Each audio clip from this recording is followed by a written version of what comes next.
Christ déclare « Je suis le pain de vie ». Jean 6, 35. Christ est notre nourriture. Quand un enfant vient de naître, la première chose est de le nourrir, car c'est une nécessité pour son développement. Cette loi est également vraie sur le plan spirituel. Ce qui doit être nourri, c'est l'homme intérieur, c'est-à-dire notre esprit. Le Saint-Esprit est particulièrement soucieux de son développement et de sa croissance pour l'amener à l'état de maturité, duquel va dépendre notre capacité de connaître le Seigneur, de travailler avec lui, en apportant notre contribution. Nos yeux intérieurs doivent être ouverts sur la vie de notre parfait modèle, parce que c'est lui qui doit nous être révélé par le Saint-Esprit, afin que nous voyions comment lui se nourrissait, et comment nous aussi, nous pouvons faire de lui notre pain de vie.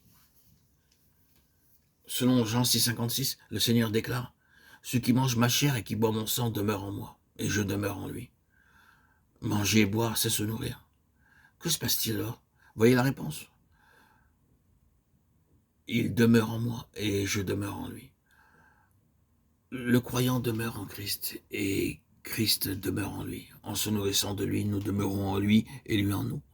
Gardons cela par-devers nous, et disons maintenant Jean 4, 34, examinons sa déclaration concernant sa nourriture. Que dit-il? Ma nourriture est de faire la volonté de celui qui m'a envoyé et d'accomplir son œuvre. Nous avons là le secret de sa vie avec le Père. Pour lui, se nourrir, s'alimenter consistait à faire la volonté de Dieu. Nous sommes ici en présence de deux choses fondamentales et vitales pour la vie spirituelle, se nourrir et demeurer. Ces deux choses sont liées et fondues avec la volonté de Dieu. Faire la volonté de Dieu implique que je demeure uni à lui. Car rechercher et faire sa volonté signifie que j'ai renoncé entièrement à vivre pour et par moi-même, et que ma seule et unique préoccupation est de faire ce que lui veut et uniquement ce qu'il veut. Cela implique la déposition de toute volonté propre, tout mobile, tout intérêt pour soi.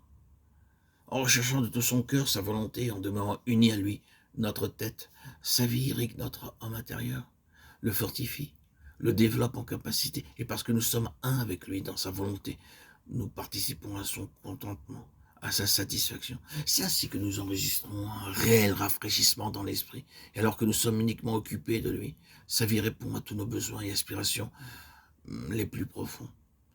C'est par une semblable expérience que nous demeurons en lui et lui en nous, étant un avec lui dans tout ce qu'il désire. Je suis la lumière du monde, Jean 8, 12. Jésus déclare qu'il est notre lumière si nous le suivons. Il nous accorde la lumière de la vie. Au chapitre 1 de l'évangile de Jean, nous lisons « En elle était la vie, et la vie était la lumière des hommes ». Jean 1, 4.